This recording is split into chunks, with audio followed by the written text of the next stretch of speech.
In the age before gods, the cosmos was ruled by the Titans, and at their head stood Cronus, the king of time, whose power was absolute and whose fear was his undoing.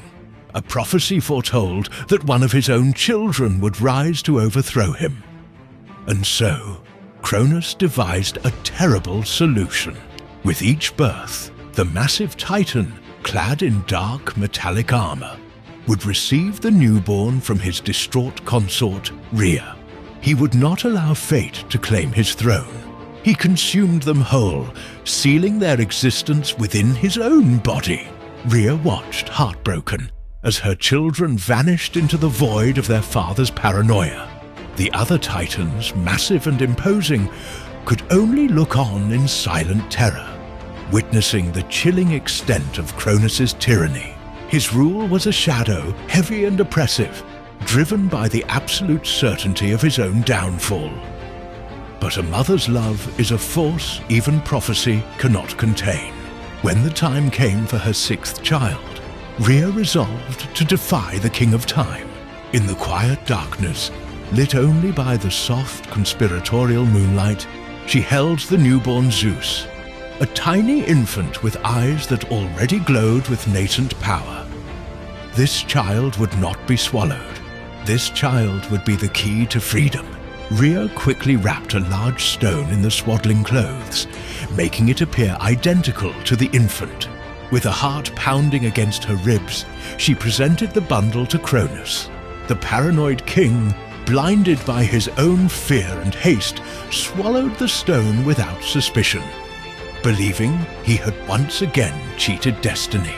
As Cronus turned away, satisfied, Rhea fled the palace. A look of profound relief mixed with terror washed over her face. She had bought time, but the danger was far from over. Her journey led her to the hidden sanctuary of Mount Ida in Crete. Deep within a warm, sun-dappled cave, the infant Zeus was safe. He was nursed by the gentle goat Amalthea and protected by the Careti, fierce, stylized warriors who clanged their spears and shields in rhythmic, deafening unison to mask the cries of the future king. Time passed quickly in the hidden refuge. Under the watchful eyes of Rhea and the protective nymphs, the young Zeus grew at an unnatural pace. He practiced with small, crackling toys that mimicked the thunder he would one day command, his hidden power blossoming with every passing season. He was no longer an infant, but a strong young adult, ready to face the world. From the mouth of the cave, the older Zeus looked out upon the world, a vast landscape shrouded in the oppressive atmosphere of his father's reign. The time for hiding was over. He met his mother Rhea in a secret rendezvous. She presented him with a plan and a potent, shimmering potion, a draught that would force Cronus to regurgitate his swallowed siblings. Zeus took the vial, his eyes burning with fierce determination. The promise of rebellion was etched onto his face. The age of the Titans was drawing to a close. Zeus prepared to descend the mountain, ready to challenge the King of Time and claim his birthright. For countless ages, the reign of Cronus had cast a long shadow over creation, a time defined by silent tyranny and the overwhelming fear of a father who devoured his own divine children. Yet, even the deepest darkness holds the fierce promise of an uprising, and in the hidden corners of the world, the true power of the cosmos was stirring towards revolution. Zeus, who had been spirited away and nurtured in secret, finally reached the necessary maturity, returning to the heart of the Titan Empire not as a supplicant son, but as an ambitious and formidable liberator. Guided by divine foresight and the potent counsel of Metis, the goddess of cunning intelligence, Zeus executed his masterful plan. He tricked the oblivious Cronus into ingesting a powerful, magic-infused emetic, which caused the Titan to violently purge the contents of his stomach. This horrifying reversal of the natural order resulted in the sudden, spectacular freeing of the siblings Cronus had swallowed whole: Hestia, Demeter, Hera, Hades, and Poseidon. These powerful gods, who had endured an eternal imprisonment within the physical darkness of their father, emerged whole and undiminished, instantly recognizing Zeus as their savior and rightful leader. The core foundation of the Olympian pantheon was thus forged in that single decisive moment of freedom and vengeance.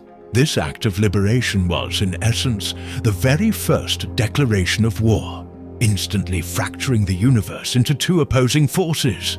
The united Olympians, under the charismatic and tactical leadership of Zeus, established their impenetrable stronghold high atop the snow-capped peaks of Mount Olympus, transforming it into a radiant beacon of resistance against the oppressive old order.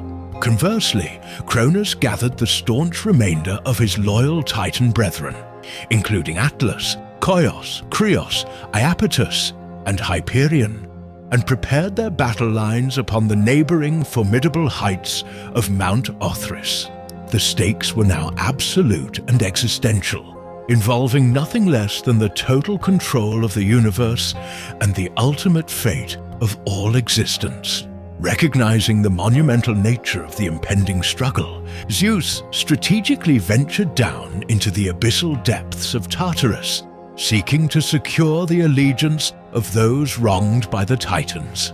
There, he freed the monstrous yet incredibly powerful Hecatoncheires, the Hundred-Handed Ones, and the masterful Cyclopes.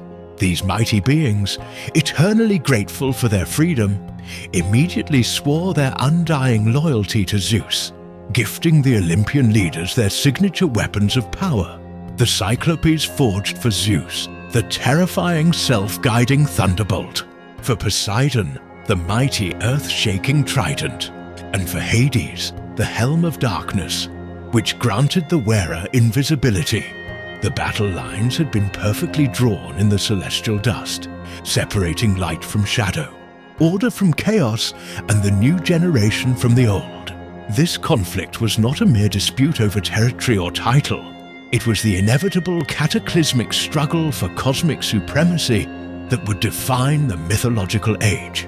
The quiet preparations ceased, and the thunderous stage was finally set for the 10-year war known as the Titanomachy, a conflict destined to reshape the very bedrock of reality.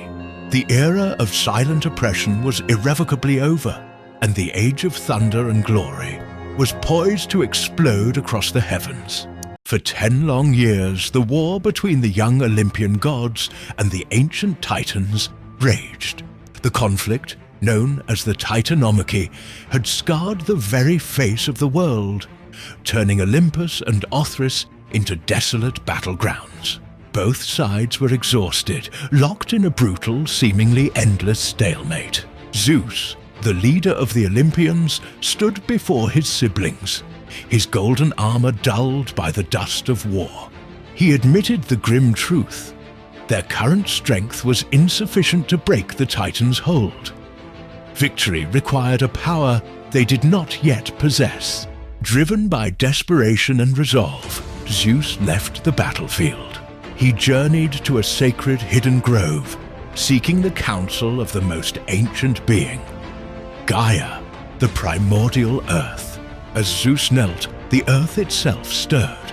Gaia, an ethereal form with eyes like ancient stones, rose before him. Her voice, a whisper of ages, revealed the path to triumph.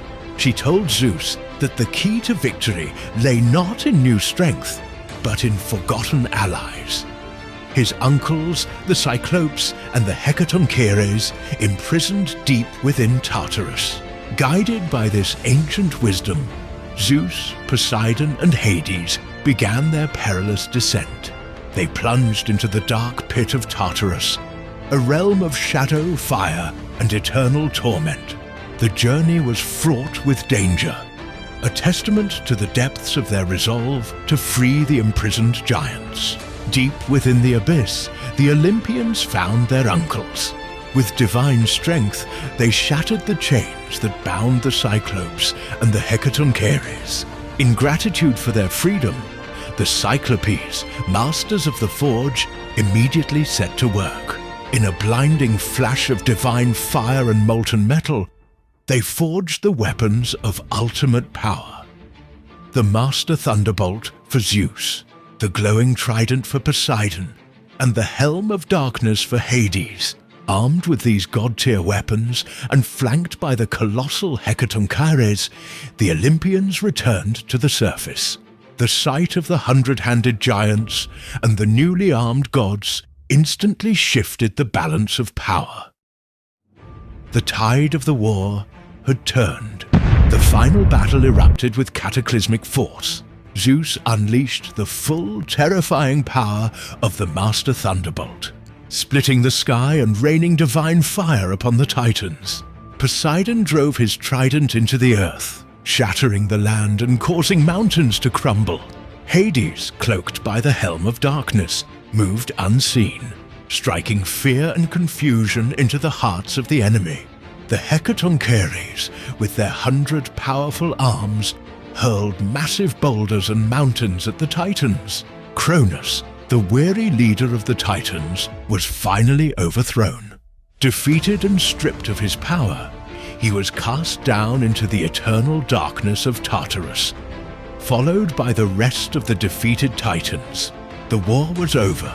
The Olympians stood victorious on Mount Olympus. In the aftermath of their triumph, Zeus, Poseidon, and Hades divided the cosmos, establishing a new, lasting order that would govern the heavens, the seas, and the underworld for eternity.